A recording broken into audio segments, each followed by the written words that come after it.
Does anyone have a question?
Hey, Stuart, I have a question. Yes. During the double breath, do you still breathe through your nose and out through your nose or mouth, or is it the same as it was? Well, you breathe through your nostrils. Okay, yeah. You don't breathe, you don't use your mouth for the inhalation and exhalation. It'll, because it'll release energy. It'll deplete the energy inside you. It's just the nose.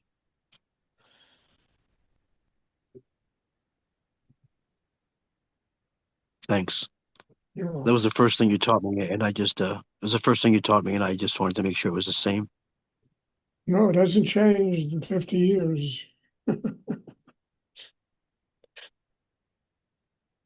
I mean, people do variations of it, but Rudy, same thing he taught me first time I met him, a long time ago.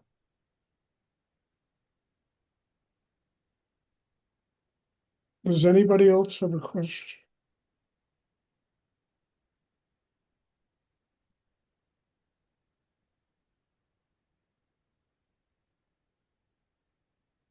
Questions are really good, but they should come from a deep place inside and not some analytical question.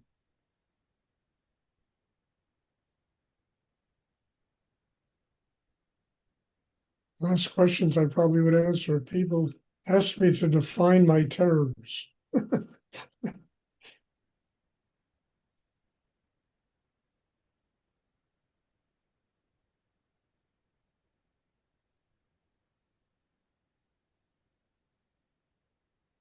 So much of spiritual work is beyond human comprehension. It's beyond the mind. It's beyond things that we can come to rational understandings of. And we limit it to what our level of understanding is. And most people, their comprehensive level is maybe 5% of potential stuff they can comprehend. So we draw this vast quantity of energy into the realm of what we understand. And that it instantly limits the possibilities of using it to grow.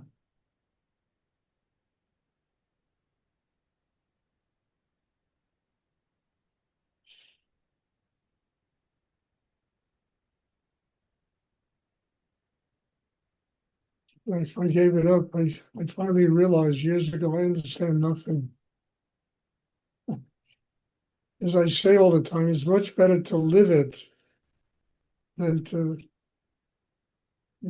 create some logical conclusion about what life is all about.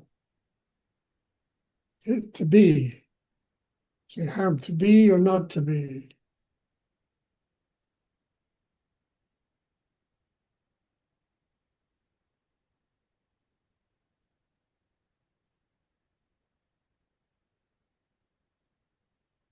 Does anyone else have a question they would like to ask?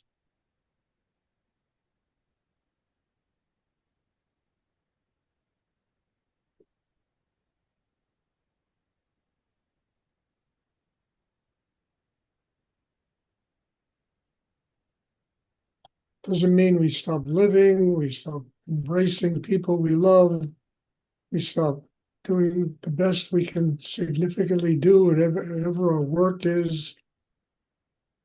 We can enjoy life probably a lot deeper than people that are intellectually trying to comprehend what life is all about.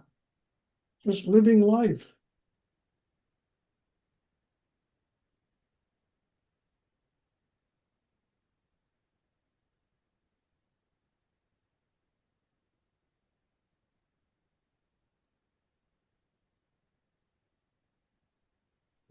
Stuart, I have a question. Yes, Bob. There's a part of me that still thinks that I'm not doing enough. And how best, I've been trying to wrestle, I've been wrestling with that for decades. How That's best good. Oh, that's great. There should always be a part of you that thinks you're not doing enough. That's really an essential part of us because that makes us do more, makes us work harder on ourselves. It makes us open to more potential that life has to offer. That part of us that thinks we are not doing enough. That's a very important part of the development of you as a human being. Once you think you're doing everything you can do, and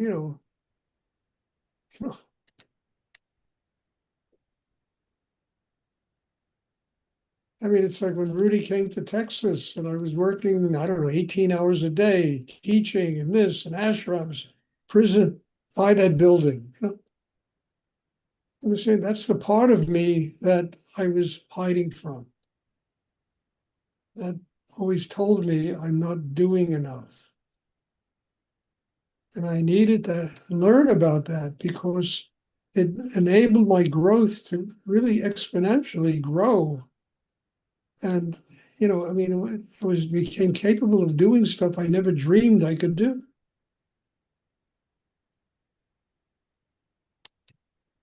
So that part of you, be grateful for and listen to it. And don't be afraid to make the extra effort you're doing in life.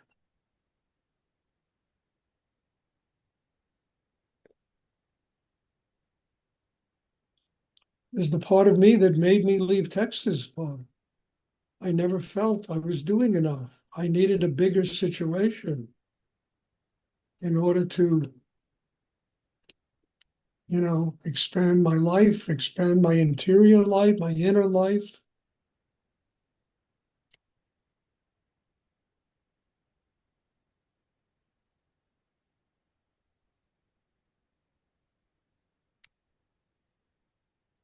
So I think that's a very important part of you.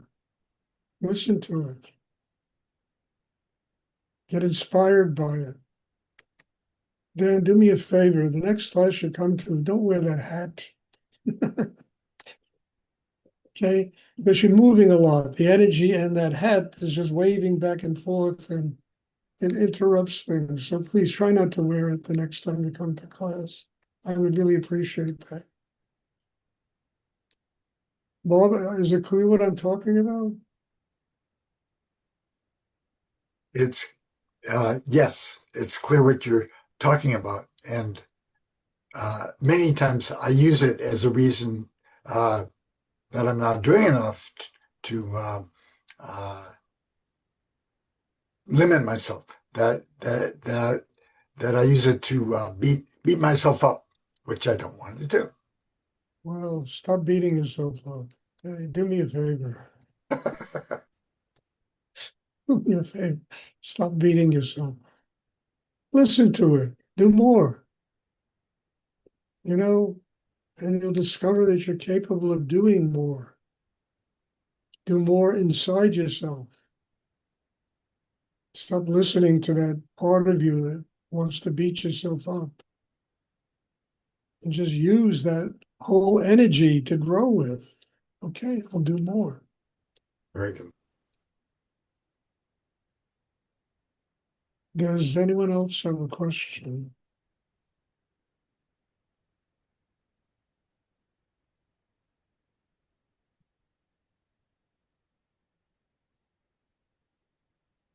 I always say the only person we're up against is ourselves. And that's true. We blame a lot of people for all the things wrong with us, but it's not their fault. It's what we have allowed that objective energy to do to us. Instead of using it to grow, get stronger inside, we allow it to beat us up. What do we learn from it? How do we grow because of it?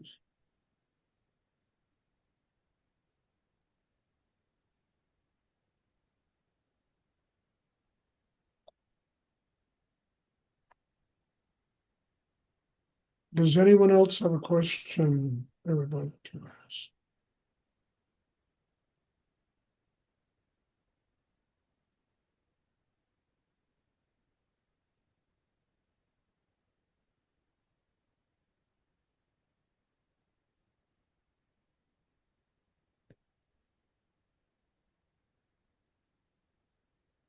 I remember Rudy once told me about a situation that he thought was going to take everything away from him.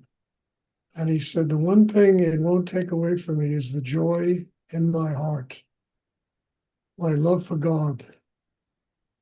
It's kind of like the book of Job, you know? And I will never forget him telling me that, you know? One thing in me is my love for God and the joy that I finally have attained in my life.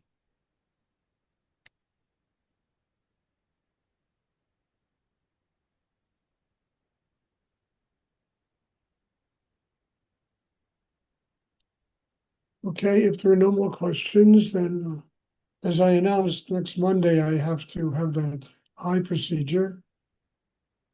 But there'll be class tomorrow and 2 classes tomorrow and Sunday. I don't know how many of you won't be able to come because Sunday is Easter, but there will be a meditation class. We'll have our own little resurrection here in meditation class.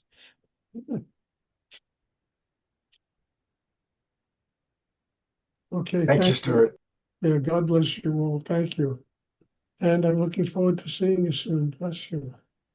Have a very happy Easter and weekend. And remember, Easter is not about being sad. It's about the resurrection of the soul, the oneness with God, connecting to finding the child of God inside you.